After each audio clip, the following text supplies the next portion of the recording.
Right, so let's give the case study for Cambridge Technicals Level 3, Unit 3. This is a Year 2 cybersecurity exam.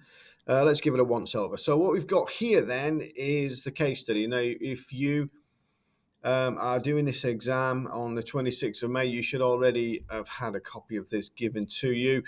So if you've not, then go and ask somebody, because you definitely will need to have a look at it before you get into the exam. So there's some pre-release material, and there will be some questions in the exam based on this case study. So as you can see, very similar to exams that you probably did previously. You familiarize yourself with this case study, but you're not allowed to take this particular copy of it into the exam. Now, you can write all over your own copy and do whatever you want with it. You can make notes, you can, link to URLs, you can do whatever you like with it, but you can't take it in the exam with you. You will get a fresh, clean copy on the day of the exam, sitting on your table along with the exam paper. And you're also not allowed to take any notes into the exam with you either. So you've just got to make sure it's all in your brain at this point. Okay, it tells us it's 3 pages long.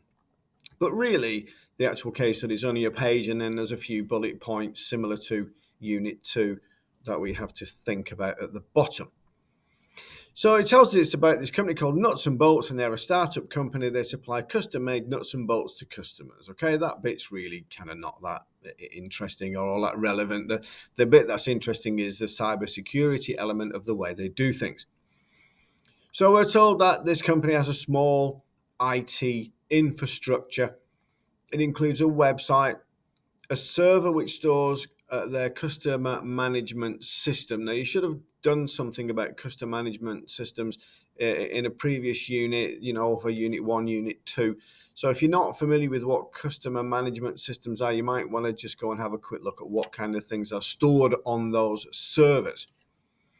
There's also a NAS, a network attached storage device, and that stores the product catalog of all the nuts and bolts items that they sell, etc., and employees' personal information. So that bit's important. Employee laptops are connected by Wi-Fi. So it tells us now a little bit about the process. Orders are placed by customers through the website. When a customer places an order, it's forwarded to a company in Africa that manufactures these custom-made nuts and bolts. So there could be an issue around it being in Africa, okay, to do with the legislation around being outside of the European Union. So when the order is completed, it's shipped direct to the customer. All parts are paid for when they are placed. Okay, so that means the payment is being done on a website. So there's a few things already we can start to think about in terms of security, okay? What are they doing to secure their website? Has it got SSL certification? Does it have encryption on it, for example? Is it password protected? This server which stores this customer management system, is it sitting behind a firewall? Is there any encryption on this particular server? Okay, because this has got personal information about your customers, and legally you are obliged to protect that. There's network attached storage, and we're told that this has employees' personal information on it. Again, you have a legal obligation to ensure that this information is protected and kept safe. So is it sitting behind a software firewall, a hardware firewall? Has it got some kind of protective measures in place? Okay, do they have an NIDS or something similar to that, some kind of intrusion detection system? We're also told that employee laptops are connected by Wi-Fi. Now, employee laptops would suggest that they aren't allowed to bring their own devices, but we're not told that they can't do that. We're just told that they have employee laptops. So we don't know if there's any security on those laptops, if the Wi-Fi itself is encrypted and there's some kind of key code. So again, there could be questions about the security of the connectivity and of the Wi-Fi network. Okay, and then we're told about Africa. So again, we've got information data here in transit. So how are we making sure that that's protected as it's whizzing from the UK to Africa and then back again, potentially routing through other countries on the way. This is a network infrastructure, and it just shows us here we've got the web server, we've got the server storing the CMS, we've got the network area storage, potentially employee laptops that aren't hard cabled because they come through the Wi-Fi access point. But again, I can't see anywhere where there's any kind of firewall, network intrusion detection system. I can't see anything really on here that looks like it's offering some kind of protection on this small network for these servers, for these laptops, etc., etc. Okay, we do know that there's a switch and there's a router, so there may be some potential security on that, but there may not be. It may just be literally a switch and a router that provides a route out onto this leased line internet connection. So from what we're seeing here, there's not a lot of security hardware or software wise on these systems. We can speculate that there might be antivirus, and we can speculate that there might be software, but we don't know because it doesn't tell us. Okay, so this is what we're asked to look at. Research these themes. Why is cybersecurity important? So we already know that they've got a stock catalog they probably want to protect. Otherwise, their business is down the toilet. We know they've got a website they need to protect. And again, if they don't, then their business is in trouble. We know they've got employee details. We know they've got information on employee laptops. We know that there are customer details all stored on this system. So we're told to look at the different targets for these threats. And they often throw in questions not only about the target, but who the potential attackers might be. So you might want to familiarize yourself with the different types of attacker and their motivations.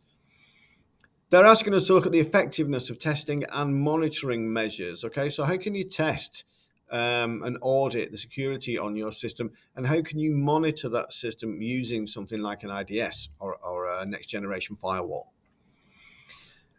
So what happens if there is a cybersecurity incident? What happens then? And again, you're going to have a look in the specification, because it quite clearly tells us in the spec just here that these are the things that you do to respond to an incident, and so these are the things you need to know. These are the reports that generally get written as well, so you'll need to be familiar with those. So what's the impact of a cyber incident? What would it look like for them if they were attacked in some way by some kind of cyber attack? And again, if you look at the specification, there is a list of the different kinds of impacts that there might be for a cybersecurity incident here in 2.5. Okay, so what are the impacts? Loss of confidentiality, integrity, availability, data finance, etc., etc. So familiarize yourself with these impacts and think about what that might look like for a small company that sells, nuts and bolts.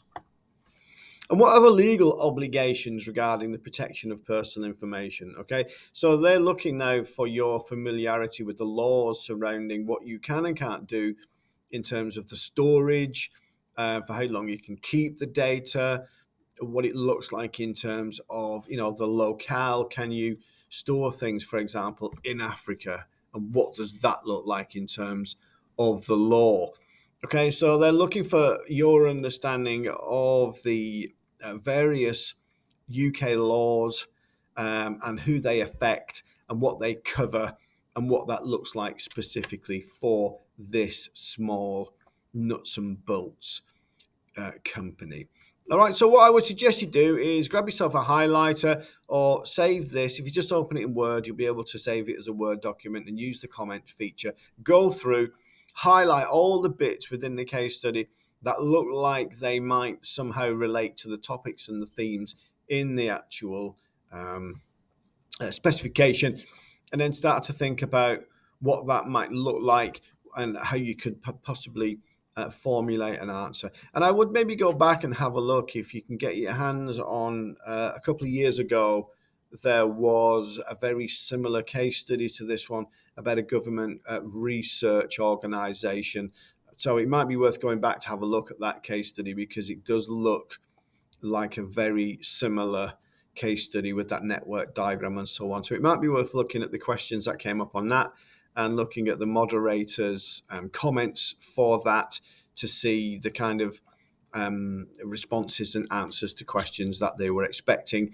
And quite often they then give you responses from actual students and tell you, why they didn't get the maximum amount of points on a certain question and how they could have perhaps answered it better.